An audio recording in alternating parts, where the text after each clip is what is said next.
Hello, today I'm going to talk about stoichiometry, which is a very important topic because a chemist isn't interested in the amount of molecules. A chemist is interested in the amount of mole something is, kilograms or pounds, or in some rare cases moles. And the bridge between the macro world, which is kilograms and tons and grams, and the micro world, where everything is atoms and molecules, is stoichiometry. Okay, so what is a mole? A mole is 6022 times 10 to the 23rd of something. It could be 6022 times 10 to the 23rd of anything. That's a mole. And that is a really large number. Imagine 10 to the 23rd. It's 10 with 22 zeros at its back. Imagine. So it's 1 and then 22 more zeros. So this number, 6022 times 10 to the 23rd, it's called Avogadro's number. And there's another definition for mole. A mole is also the number of atoms of 12 grams of carbon-12 because there are several forms of carbon. So a mole is a mass of the substance, which might be another mass expressed in grams. And there's a very special notation for how much 1 mole of a substance weighs. That's called a molar mass.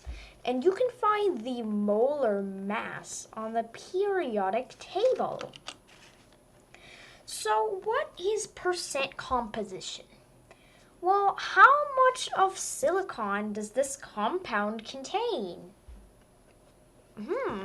That's what percentage composition answers. So to find the percent composition of a substance, you need to compute the molar mass of an element. This is important. You need to compute the molar mass of an element. Then what you also need to do is that you need to substitute the masses into the equation, where mass X is the mass of the substance, and mass Y is the mass of the compounds. And I'm putting variables here because those compound and substance could be anything.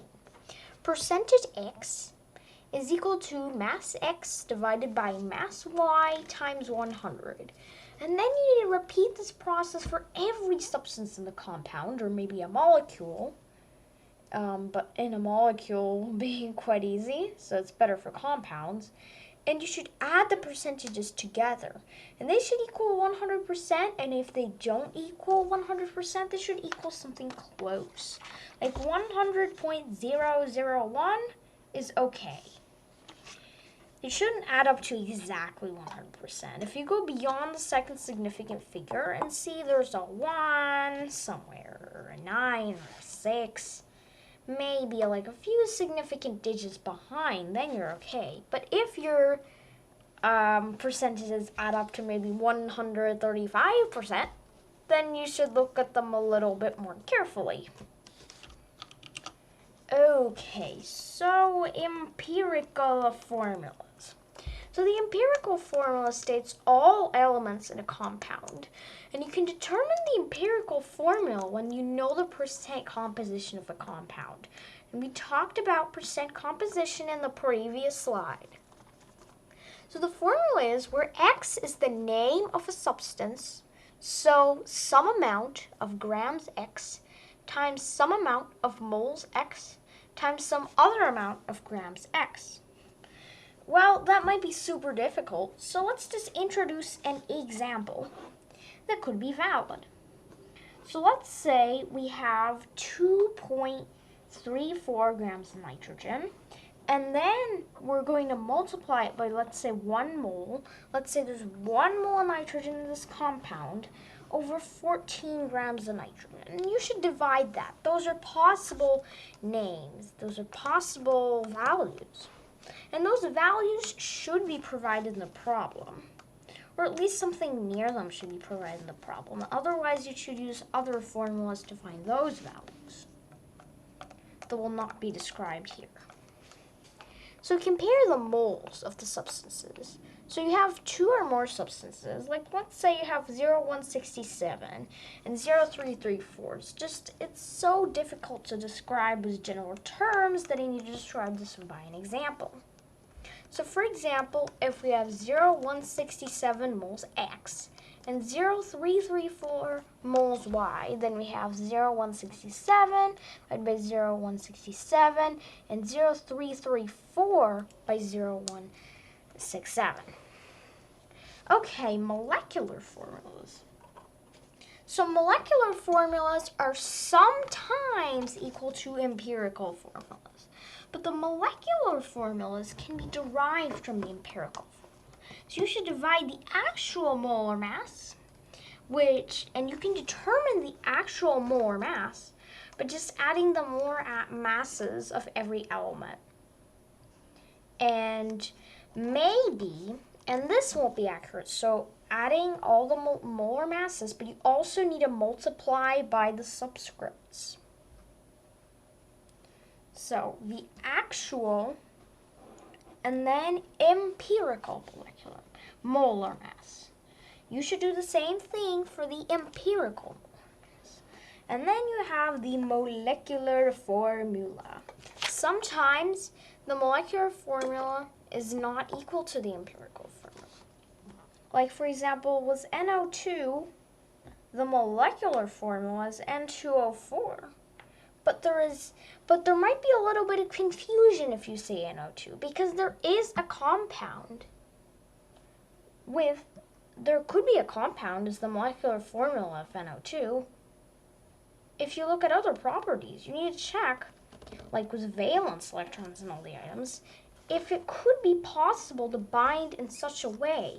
And you need to check if there is a separate compound for that. Because there is an NO2 compound where the empirical and the molecular formulas are the same. And there is an N2O4 compound. So remember, when you name compounds, name them by the molecular formula to avoid confusion like this. Stoichiometry with reactions. You must have a balanced chemical equation to do any stoichiometry problem. This is a rule. So remember, you need to balance it before you do anything. First you need to, and then I've got a little typo, need to find a stoichiometric ratio, like 2 moles NH3 to 1 mole N2 would be a valid stoichiometric ratio. And problems where the end result isn't moles, you will need to convert to moles. For example, you begin, let's say, with 85 grams hydrogen in 1, and then you convert it to moles. 1 mole hydrogen is 20158 grams. And then 2 moles NH3 divided by 3 moles H2. This is the stoichiometric ratio. And then we have 70307 grams and 1 mole NH3, and then you're back to grams. So this is actually important. Limiting reactant. Okay. So to talk about limiting reactants, let's actually talk about an example which has nothing to do with compounds or elements. Let's talk about making a sundae. Let's say, so we would like to make a sundae, but you don't have a 1:1 stoichiometric ratio for making the sundae. So let me just escape here and try to use the whiteboard. So just think about what the ratio could possibly be. It could be anything, 1:2, 1:3. Let's just say the stoichiometric ratio for a moment. Let's say it's 1:2. What would happen? Okay, so now I have a whiteboard. So let me begin drawing. So, oops, didn't draw the right thing. Let me just imagine that we have two ingredients that we need to make a sundae. We need chocolate, and so we need two chocolate. Oops, drew something wrong. Two chocolate, also pen, and get it full screen. And you also need one, let's say, green mint to make a sundae. Let's say you need two chocolate and one green mint pudding. Okay. Now, let's say we have 7 puddings. Ooh! Oh no. Oops, scroll to the wrong place. 7 puddings. Oop, what? Puddings? Clearly not super accurate.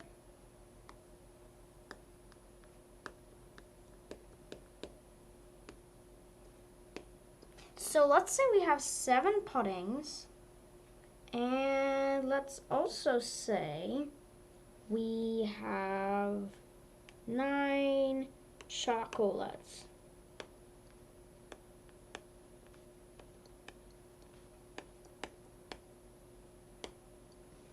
Let's say we want to make as many sundaes as possible, and all the sundaes, and there's no actual yield issue here. All the sundaes that we can make get made. So all of the yield that is by the limiting reactant is made. So the actual yield is the theoretical yield. So we're in kind of an exceptional situation here. Ooh. So now we had 7 puddings, 9 chocolates. So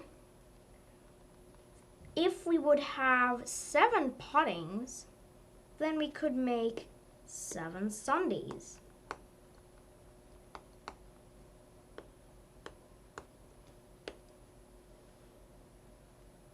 But if we would have 9 chocolates, then we would split it. Well, 9 isn't even. So 9 is divisible by other numbers, but it isn't divisible by 2. So you can form 4 sundaes if you have 9 chocolates.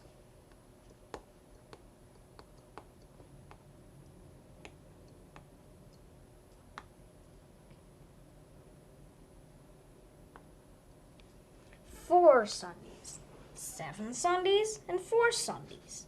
Which of these numbers is smaller? Of course, 4. How many sundaes could you be able to form? Only 4 sundaes.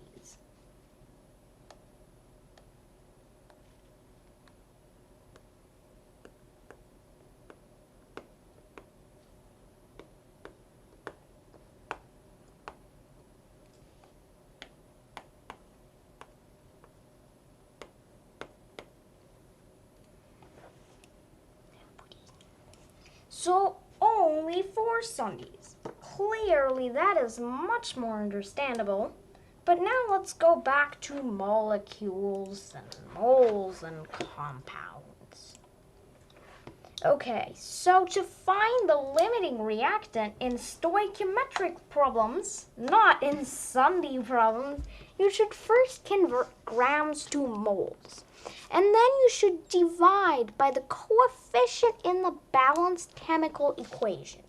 If a balanced chemical equation is not provided, then you should balance the equation. Then you need to convert the value back to grams again. And if the amounts of more than one reactant reactant are given, then it is very likely to be a limiting reactant problem. This is a very important statement. But you can already see how we determine limiting reactants with the Sundays. Okay, actual yield. Let's look back at our Sunday problem. At our Sunday problem, we had one little assumption, that all of the Sundays that get made, they're made. So everything, the processing, all of those Sunday making machines are 100% efficient, which can never be true in real life. Now let's just scroll a little bit like that, and then let's say we could form 4 Sundays, but we only formed 3 Sundays.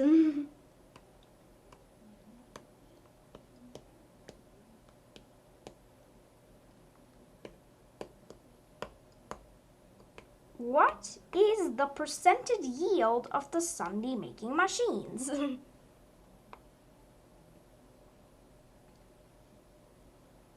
So first we have 3 that are really formed, divided by 4 that should have been formed, times 100, which is 0.75 times 100, which is 75%. In this particular case, the Sunday making machines are 75% efficient. So the percent yield is the actual yield, 3 Sundays, divided by the theoretical yield, 4 Sundays, times 100. Remember, the percent yield is a percentage. Molarity. This is going to be our last topic. Molarity is the moles of solute divided by the liters of solution. At the bottom, so at the bottom of the fraction, there is usually a conversion factor to liters. So let's say we had 39.12 grams of NaCl and 100 milliliters of solutions. We need to find the molarity.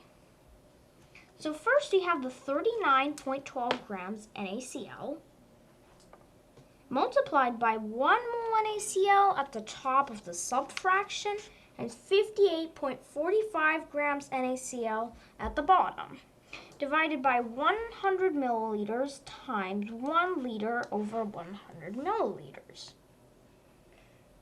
So stoichiometric problems with solutions can be calculated in the same way as, oops, typo, misspelling before, but the volume and the molarity must be converted to moles. Okay. So here are some very common mistakes, and we need to avoid them. The most common mistake was the exponent. It's 6022 times 10 to the 23rd, not to the negative 23rd. Another very common mistake is we need to know what is molecules and what is moles. In empirical formula problems, we need to get the lowest ratio of whole numbers. So the stoichiometric ratio and the stoichiometry problems, we need to use the balanced chemical equation. Use the balanced chemical equation. You need to convert to moles when you're in doubt. Remember, the limiting reactant is a reactant. So it is a chemical species. It is a chemical species that is to the left of that arrow for reactants. Another common mistake is that molarity is moles of solute per liters of solution, not of solvent. Be careful when using Avogadro's number. This is another very common mistake. Okay. Thank you. Bye.